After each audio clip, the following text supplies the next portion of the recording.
She grabbed a hammer and stormed towards the child. The baby lay hungry and helpless, crying for comfort. Comfort Anna refused to give. "Maybe you don't deserve to grow up," she whispered, her eyes cold and unfeeling. "You keep disturbing my life with your cries, you little devil." She raised the hammer high above her head, ready to end it all. The thought of silencing the child forever seemed like the only way to escape her misery. One day, a woman named Anna lost her husband in a terrible car accident. He had been working hard to earn money so he could take care of their unborn child, but fate was cruel. On his way home, hoping to bring joy to his wife, he met with an accident that took his life. Ever since that day, Anna's heart hardened. She could not look at her baby without feeling pain. To her, the child was a curse, a cruel reminder of what she had lost. Her once warm and loving nature turned cold. Instead of seeing a little life that needed love, she saw the reason her husband was gone. Every cry, every laugh, every moment of the child's presence felt like a punishment. The love she should have given was replaced with anger, turning her into something she'd never thought she'd be. A mother who resented her own child. Even when Anna gave birth at the hospital, she felt no joy.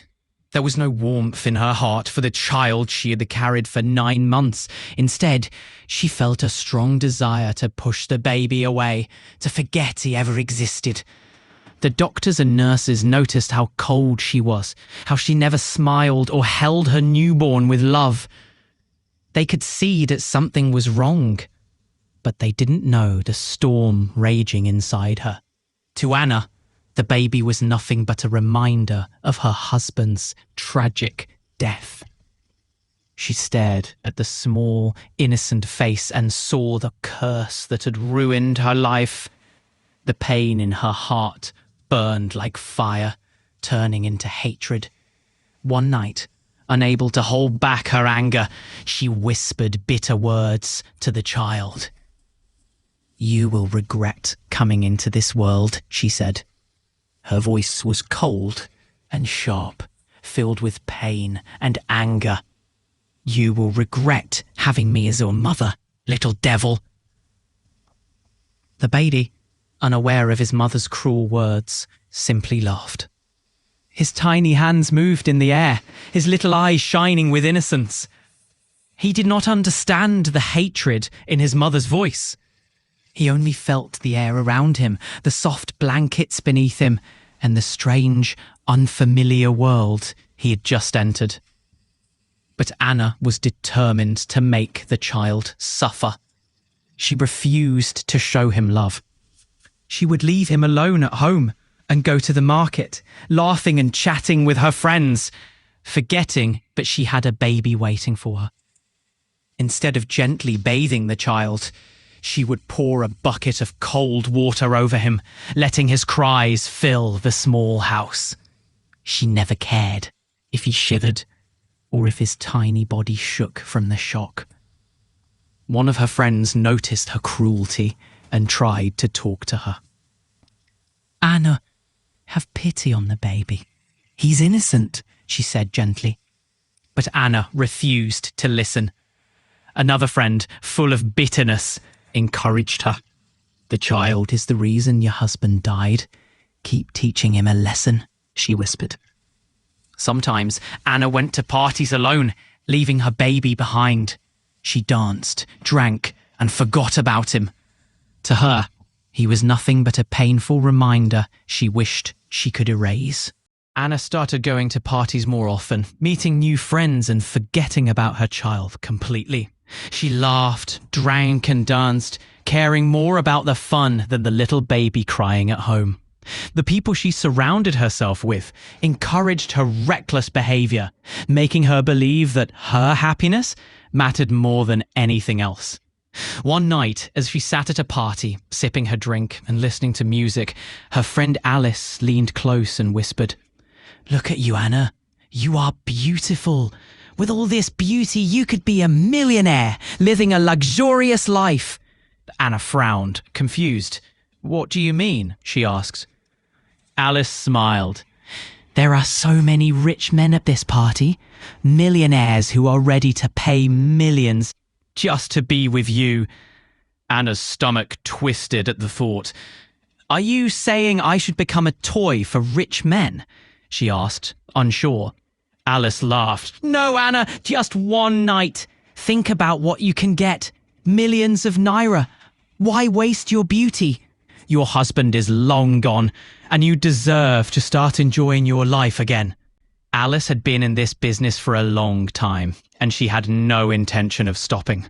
She convinced Anna that money was the key to happiness. She painted a picture of wealth, fancy clothes, expensive trips, and a life free from worries.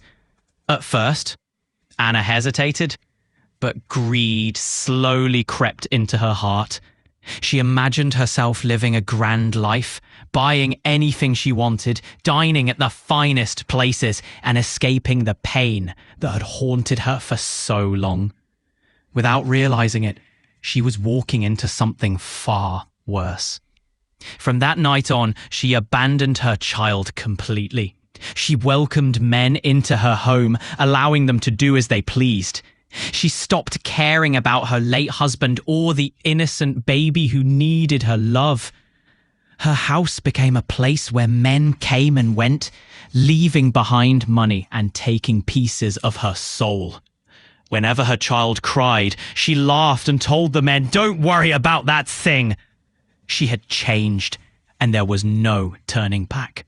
One evening, Anna brought one of her male friends home, just like she always did. The two of them laughed and chatted, enjoying their time together without a single worry. But suddenly, the sound of her baby's loud cries filled the room. The sharp, piercing wails disrupted the fun, making Anna's guest uncomfortable. Anna's mood shifted instantly. Her face darkened with anger, and frustration boiled inside her. The baby has ruined everything again. Her guest became irritated, eventually deciding to leave. As the door shut behind him, Anna clenched her fists. "This child will never let me rest," she growled. Her rage was uncontrollable. She wanted peace, freedom, a life without interruptions. In her fury, she grabbed a hammer and stormed towards the child. The baby lay hungry and helpless, crying for comfort. Comfort Anna refused to give. "Maybe you don't deserve to grow up," she whispered, her eyes cold and unfeeling. "You keep disturbing my life with your cries, you little devil." She raised the hammer high above her head, ready to end it all. The thought of silencing the child forever seemed like the only way to escape her misery. But then, something stopped her. A sudden idea slipped into her mind. A different solution. Dumping the child far away would be easier.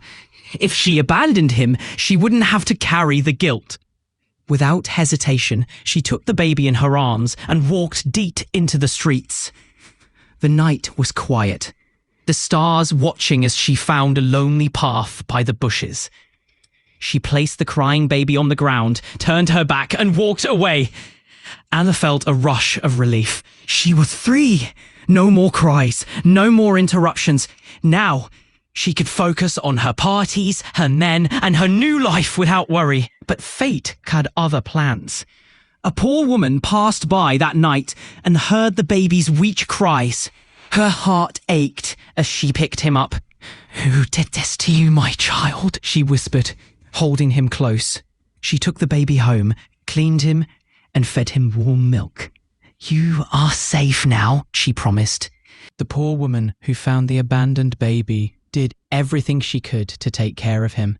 She had little, but she gave what she had with love. Every morning, she made sure the child was fed early. She held him close, whispering soft words to calm his cries. Though she had no child of her own, she felt like the baby was a blessing from God, a gift sent to her in her time of loneliness. She could not understand why anyone would abandon such a helpless little life. But she knew one thing for sure. She would never let the baby suffer again. Meanwhile, Anna thought she'd finally freed herself from the burden of motherhood. She laughed and enjoyed herself, doing whatever she wanted without worries. She felt lighter, happier, able to flirt, party, and live without responsibility. She went out with friends every night, stayed late at clubs, and danced like nothing else mattered. When the sun rose, she brought different men home, drinking and dining with them without a second thought. Her child was gone. She was free. This reckless lifestyle continued for 4 years. Then, something changed. Anna began feeling weak. Her body was different, tired, worn out. She ignored it at first, thinking it was just exhaustion, but as the weeks passed, the sickness grew worse. She tried taking medicine, hoping to cure whatever was wrong, but the drugs didn't work.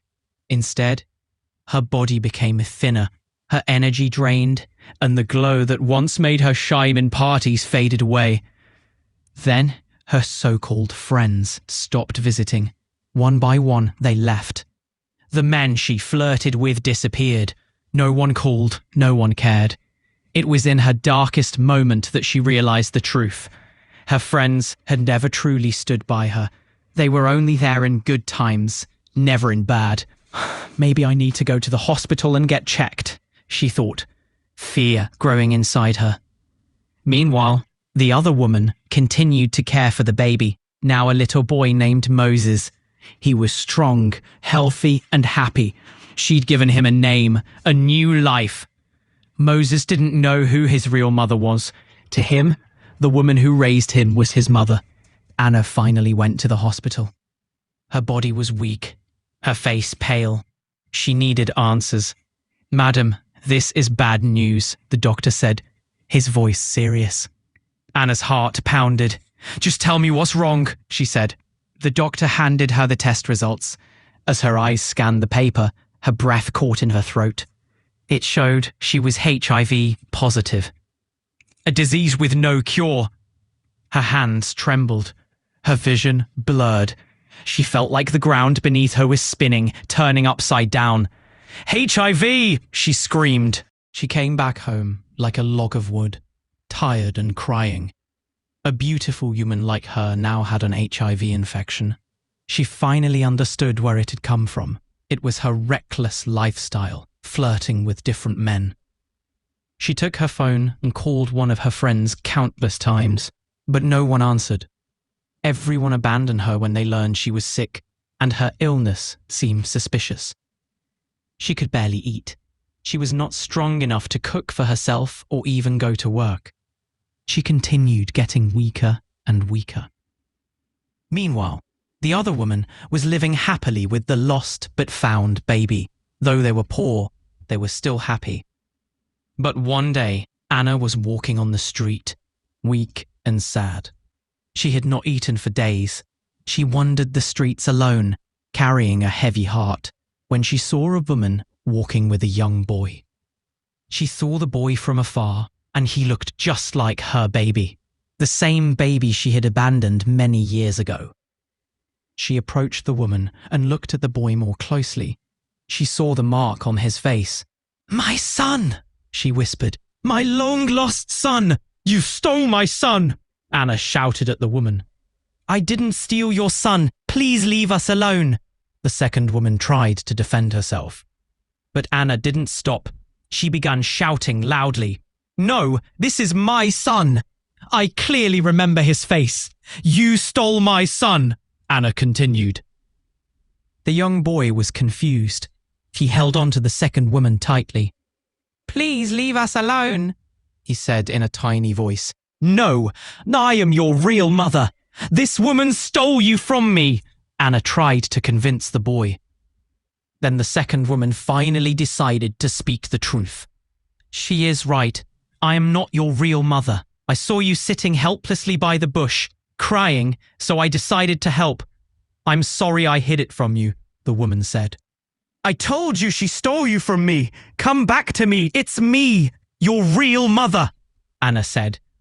But still the boy didn't want to leave the second woman. She had raised him, and she was the only mother he knew. I don't know you. I don't like you. I will never follow you home. Leave us alone. You are not my mother, the young boy shouted. Anna knew that the boy was her only hope. She had been infected with HIV and might never have the opportunity to have another child. That was why she needed him back, no matter what. Anna laughed. You can say whatever you like, but you are still my son, and I am your real mother. You must come with me. No! You must. No!